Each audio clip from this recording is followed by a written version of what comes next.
નમસ્કાર 10th અને 12th બોર્ડના બધા સ્ટુડન્ટ્સ રાહ જોતા હશે આજે કે સર જે તમે એક્ઝામ બાબતે પોઈન્ટ્સ માટે અપડેટ આપવાના હતા એનો વિડીયો રિલીઝ કરું છું. પહેલા આપણે 12th વાળા માટે બંનેના સેપરેટ વિડીયો બનાવીએ છીએ. એટલે 12th વાળા સ્ટુડન્ટ્સને ખાસ કહું કે તમારા ફ્રેન્ડ્સ ગ્રુપમાં કે તમારા ભાઈઓ બહેનોમાં કોઈ પણ જો 10th માં પણ સાથે હોય તો એમને 10th નો વિડીયો અચૂક શેર કરજો. હજી પણ કોઈ સબસ્ક્રાઇબ ના કરી હોય તો Charvik academy YouTube channel subscribe કરાવજો. એક જ ધ્યેયથી ચાર્વિક એકેડમીની ટીમ કામ કરે છે.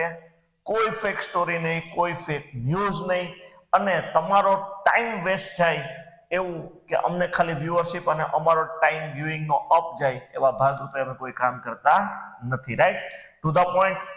12th ની એક્ઝામ જે છે ઘણા બધા વિડીયોઝ તમે જોયા જશે. બારકોડ સ્ટીકર્સ કેવી રીતે લગાવવા, ખાખી સ્ટીકર્સ કેવી રીતે લગાવવું, કપડા કેવા પહેરવા જોઈએ કે નહીં, શું શું ધ્યાન રાખવું જોઈએ, આ બધું પણ હજી હું તમને એક વિડીયો આપીશ જ. મારા તરફથી મારી પાસે જે કંઈ મારી એજ્યુકેશન જર્નીમાં મેં કંઈ જે જોયું હશે, જાણ્યું હશે, બાળકો સાથે કનેક્ટ થયા પછી એ લોકોને કેવા કેવા પ્રોબ્લેમ્સ આવ્યા છે, એને કેમ ફેસ કર્યા છે, એ પણ આપણે ડિસ્કશન કરશું. બહુ લાઇટ વેઇટ, રાઈટ. પણ આજે હું પહેલા તમને સૌથી વધારે જે ઇમ્પોર્ટન્ટ હોય છે 10th અને 12th બંને માટે, માર્ક્સ તમને જે કંઈ આવડે છે એમાં શું આપણે નાના નાના એવા ડોટ્સને ધ્યાનમાં રાખીએ તો એનું ઇમ્પ્રુવમેન્ટ થાય. રાઈટ, આ બધા વિશે મારે બધા જ સેમિનારોમાં કે જે હું આ બધા જ બાળકો સાથે સંકળાતો હોઉં છું એમાંથી મને જે કંઈ ઇનપુટ્સ મળ્યા છે એના ભાગરૂપે હું તમને ડિટેલમાં આપું છું. પહેલા આપણે એને જોશું. ઇન્સ્ટ્રક્શન જે કંઈ આપણી હોલ ટિકિટની પાછળ છે એ મેં 2022-23 ના બધા વિડીયોમાં કીધેલું જ છે. હજી પાછી તમને આજે લિંક આપી દઉં છું. નોર્મલ આવું તમારે ફ્રેશ થવા માટે પણ જોવું હોય તો વિડીયો પાછા જોઈ લેજો. આજે આપણે મેઇન ટોપિક ઉપર ડિસ્કશન કરશું 12th માં. એ પાર્ટની અંદર તમારે 50 MCQ હશે. બી પાર્ટની અંદર પાછા 3 ડિવિઝન થશે. ઓપ્શન્સ છે. 2 માર્ક્સના 12 ક્વેશ્ચન્સ હશે, 8 કરવાના છે. 3 માર્કના 9 ક્વેશ્ચન હશે, 6 કરવાના છે. 4 માર્કના 6 ક્વેશ્ચન્સ હશે, 4 કરવાના છે. ટોટલ આમાં 50 માર્ક્સ તમારા હશે. આમાં કોઈ નેગેટિવ માર્કિંગ નથી, આ 50 માર્ક્સનું છે. ઓકે, તરત કહેશો સર આ બધું તો ખબર છે, અમારે શું ધ્યાન રાખવાનું છે, શું કેર કરીએ તો આની અંદર નેગેટિવ અમે ઓછા જઈએ, એના વિશે આપણે વ્યવસ્થિત જોશું. પેલો પોર્શન તમારે આ ફીલ કરવાનો આવશે.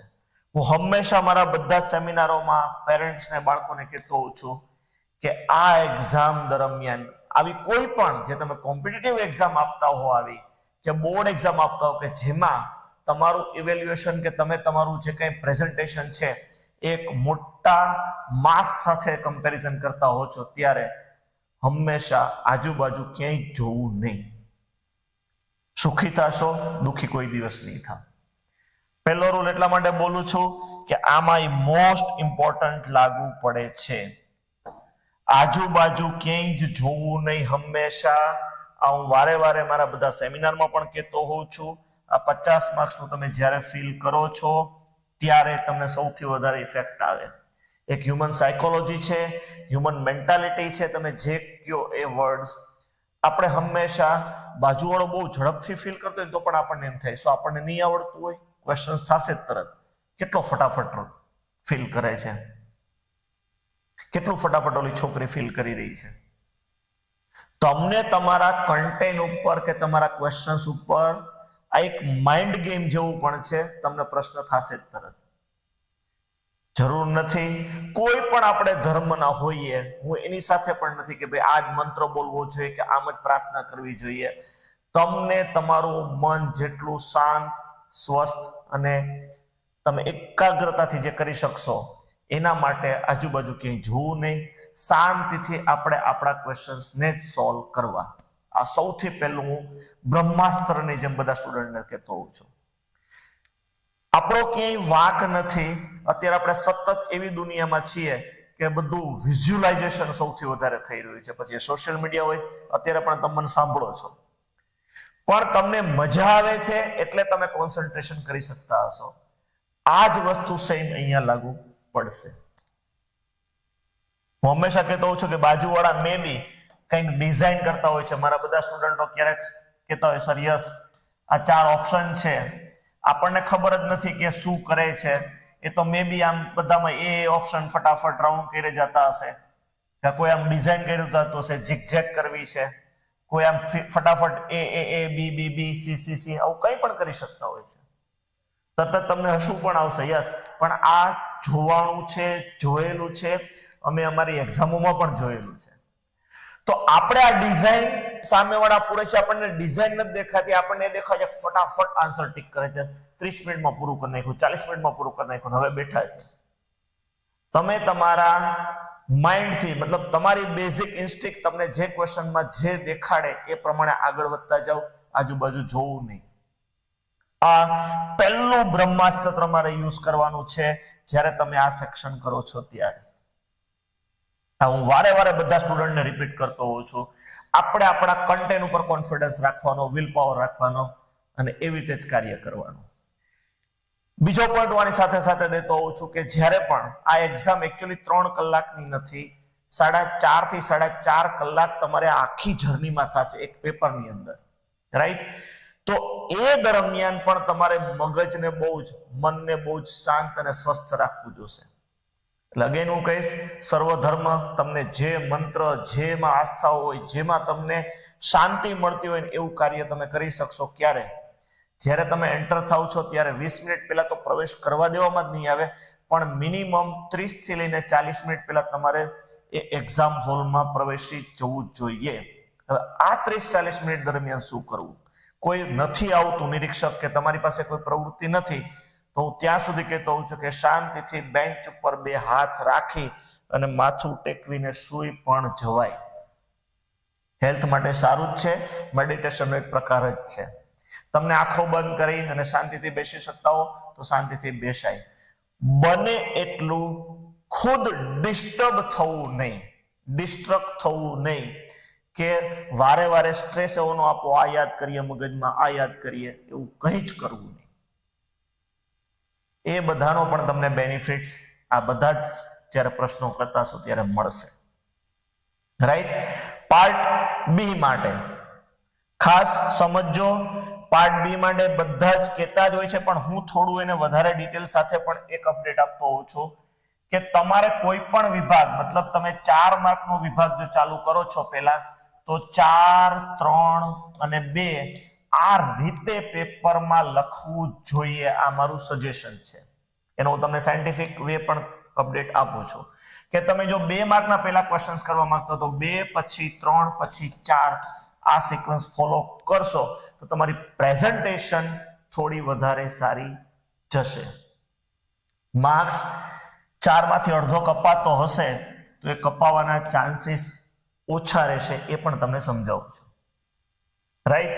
આ સિક્વન્સ શું કામ જવાની? તો પહેલા વહેલા લેશું કે અમારે જે બધા અમારી ટીમના મેમ્બર્સ છે, ઘણા ટીચરો પેપર ચેક કરવા જતા હોય છે, તો એમાં એક સિસ્ટમ હવે આવી ગઈ કે એક જ પેપર, કોઈ એક પેપર ચેકર ચેક નથી કરતું, એક આખી ટીમ હવે બેસે છે. 4 માર્કનું એક ટીચર ચેક કરે છે, પર્સન એ, 3 માર્કનું બીજો પર્સન ચેક કરે છે, પર્સન બી, અને 2 માર્કનું ત્રીજો પર્સન ચેક કરે છે, પર્સન સી. સિક્વન્સમાં બેઠા છે. જેવું પેલું પાનું ખુલશે એટલે તરત જોશે કે ભાઈ આમનો વિભાગ 4 માર્ક નથી ચાલુ થાય છે, સીધું જ પેપર આપશે સામેવાળાને, પર્સન એ ને, કે ભાઈ તારું સેક્શન પહેલા છે, ચેકિંગ તું ચાલુ કર દે. પેજ ઉથલાવાની જનરલ એક હ્યુમન મેન્ટાલિટી, સાયકોલોજી જેવું છે. એ લોકોને 100 થી લઈને 150 પેપર પર ડે ચેક કરવાના હોય છે. જેમ આપણને લખવાથી માંડીને બધી જ વસ્તુનું જેમ આપણા માટે પણ એક સ્ટ્રેસ હોય છે, એમ એ લોકોને પણ એક આ સિક્વન્સ હોય છે. અને આવી પ્રોસેસ એ લોકો number of days, 5 days, 10 days, 12 days, જેટલા સ્ટુડન્ટ્સ જેટલા એ પરીક્ષા કેન્દ્રમાં ચેક કરવાના આવ્યા, એ બધા જ પેપર એને રોજે રોજ એક ફિક્સ પેપર્સ તો ચેક કરવાના જ હોય છે. મતલબ એની પણ જે માનસિક પરિસ્થિતિ છે એ પણ પ્રોપર અહીંયા સ્ટેબિલિટી સાથે ચેક થતી હોય. એને જેવું એવું જોવા મળે કે 4 ની જગ્યાએ 2 આવ્યું છે તો એ 5-7 પેજ ઉથલાવશે, જોશે, અને ચોથા ઉપર એ ટાઈમ શું કામ વેસ્ટ કરે? એટલે ડાયરેક્ટ પર્સન એને આપી દે. સેકન્ડ નું આવ્યું તો ડાયરેક્ટ ચેકિંગ ચાલુ કરશે. હવે જયારે આનું પૂરું થશે તો એને 3 ને દેવું કે 4 ને દેવું, તો એ લોકો એક સિક્વન્સમાં જ બેઠા છે, સીધું આગળ પાસ કરી દેશે એટલે આ પેપર. તો આ ક્રિયાઓ જેટલી સરળતાથી તમારું પેપર જશે, એકદમ સાયન્ટિફિક છે, એટલું જ પીસફુલ માઇન્ડ થી બધા ચેક કરશે. એ લોકો જેમ તમે પેપર લખવામાં મેં કીધું કે માઇન્ડ કુલ પીસફુલ રાખવાનું છે, એમ તમારું પેપર જો આખી ચેનલમાં પરફેક્ટ નીકળી જાય તો એમને પણ ચેક કરવાની મજા આવશે, અને મજા આવશે તો ઓટોમેટિક તમારું પરફેક્ટ ઇવેલ્યુએશન થશે. આને હું ઘણું ઇન્ટુ બ્રેકેટ છે કે જે આપણે રૂબરૂ ચર્ચા કરી શકીએ, વિડીયોમાં બધું પોસિબલ નથી, પણ સિક્વન્સ આ ફોલો કરજો, બેનિફિટ્સ થશે તો તમને સમજાણું હશે. ઉપર વિભાગમાં લખવાનું જ વિભાગ 4 માર્ક, આવું પણ લખી શકાય સિમ્પલી કે ભાઈ મેં અહીંયા વિભાગ 4 માર્કના ક્વેશ્ચન સહી કર્યા છે. આખો આ વિભાગ પૂરો થાય એ પછી જેટલું પેજ વધે એ પેજ છોડી દેવું અને ન્યૂ પેજ ઉપર વિભાગ કે પાર્ટ જે કરવું હોય એ 3 માર્ક્સ અને પછી એના ક્વેશ્ચન ચાલુ કરી દેવા. એમાં લેફ્ટ રાઈટ કાંઈ જોતા નહીં. આના વિશે પણ તમને એક આપીશ જ ઇન્સ્ટ્રક્શનમાં વિડીયો છે જ કે તમારે વિભાગ આ રીતે ચાલુ કરવાના, 4 3 2 અથવા 2 3 4 જે કરો એ, પણ લાઈનમાં વિભાગ પૂરા કરતા જવાના. આનાથી એક સ્ટેપ તમારે જે વધારે ડિટેલમાં જવું હોય પ્રિસિઝન માટે તો એ પણ કરી શકાય કે તમે એક સિમ્પલ જ્યારે વિભાગ 4 લખી નાખ્યું તેની નીચે જ એક રફ કામ લખી અને કયા કયા ક્વેશ્ચન્સ તમારે કરવા છે એનું સિલેક્શન પણ પ્રોપર લઈ લેવું. સપોઝ તમારે 6 માંથી 4 કયા કરવા છે કે પહેલો, બીજો, ત્રીજો નથી કરવો તો આ છોડવો છે, ચોથો કરવો છે, પાંચમો નથી કરવો ને આ પણ છોડવો છે, અને છઠ્ઠો કરવો છે. 1 2 4 ને 6 આ એક પેલા 30 સેકન્ડ 40 સેકન્ડ 50 સેકન્ડ 60 સેકન્ડ વિચારી અને રફ કામમાં નંબર્સ પણ લખી રાખવા, મતલબ એ પેપર ચેકરને યાદ પણ રહી જશે કે વાહ કામ પરફેક્ટ છે. 4 માર્કના ક્વેશ્ચનમાં પહેલો, બીજો, ચોથો અને છઠ્ઠાનો આન્સર એ લખે છે.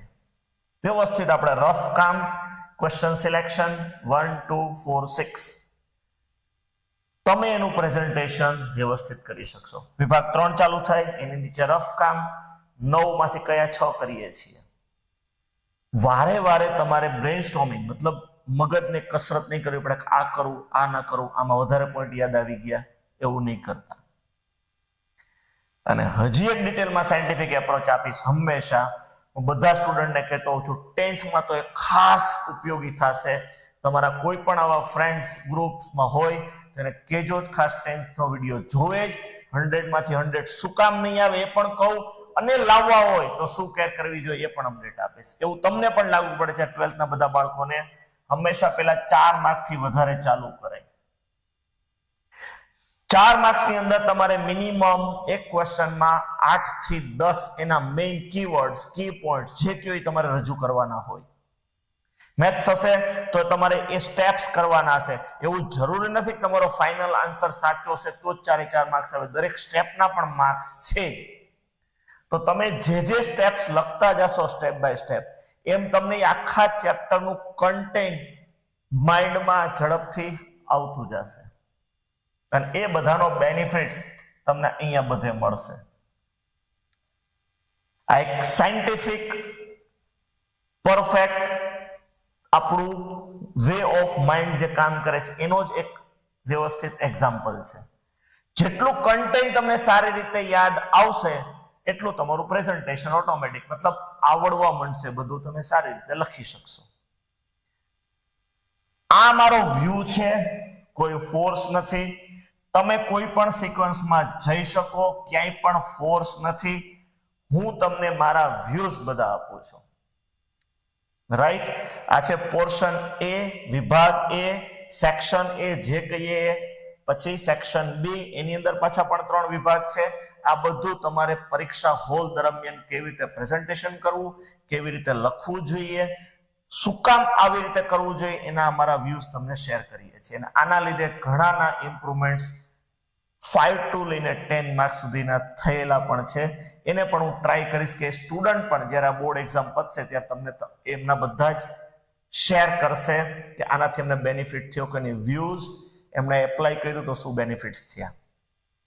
રાઈટ, આવું જોઈએ. કેવા કપડાં પહેરવા જોઈએ તો શું કામ, ઊંઘ અત્યારે હવે પૂરેપૂરી 8 કલાકની જે કંઈ તમારી પાસે હવે છેલ્લા 2-3 દિવસ બચ્યા છે એ દરમિયાન પણ પૂરી 8 કલાકની ઊંઘ રાખજો અને તમારી એક્ઝામ દરમિયાન પણ આ વ્યવસ્થિત ફોલો કરજો. હવે વધારે ને વધારે યાદ કરી લઈએ, રિવાઇઝ કરી લઈએ એવું સ્ટ્રેસ મગજમાં ન લઈ આવતા. ડિટેલમાં આપણે ઇન્સ્ટ્રક્શન પણ જોશું જ, પણ સાથે સાથે અત્યારે મને જે કહેવા જેવું લાગે છે એ હું તમને એટેચ કરતો જાઉં છું, એની સાથે જોડતો જાઉં છું તમને. રાઈટ, 12th ના સ્ટુડન્ટ માટે આ બધા પોઈન્ટ્સ પાછા આપણે સ્લાઇડ 1, 2, 3 જોઈ લઈએ.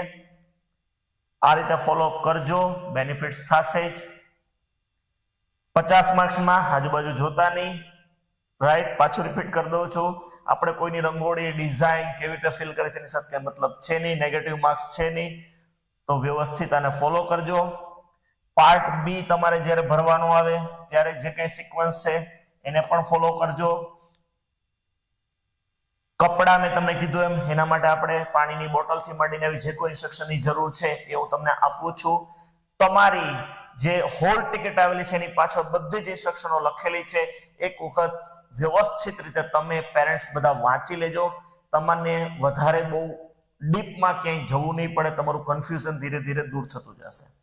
રાઈટ, લાસ્ટમાં કપડાથી માંડી ઊંઘ આ બધી વસ્તુ માટે પણ આપણે હજી પણ વધારે જરૂર હશે તો એક વિડીયોમાં ડિસ્કશન કરશું. રાઈટ, છતાં પણ તમને કાંઈ પણ પ્રશ્નો હોય તો હવે અમે આખા એક નંબરની તમને અમારી બધી જ નંબર્સ એક સાથે રિલીઝ કરી દઈએ છીએ. એમાં તમે અમને કોઈ પણ ક્વેરી હોય તો વોઇસ મેસેજ, ટેક્સ્ટ મેસેજ મોકલી શકો છો, વોટ્સઅપ કરી શકો છો. કોલ્સ અમુક નંબર ઉપર એલાઉડ નથી, એ પણ તમે જોઈ લેજો. કંઈ પણ પ્રશ્ન હોય તો રજૂઆત કરો, કમેન્ટ્સ પણ કરજો. હું મારા વ્યૂઝ કે મારી પાસે જે કંઈ રિસર્ચ એનાલિસિસ હશે એ તમને એ પ્રશ્નના જવાબ રૂપે આપવાની પૂરેપૂરી કોશિશ કરીશ. નમસ્કાર, થેન્ક યુ. મળીએ છીએ નેક્સ્ટ વિડીયો સાથે.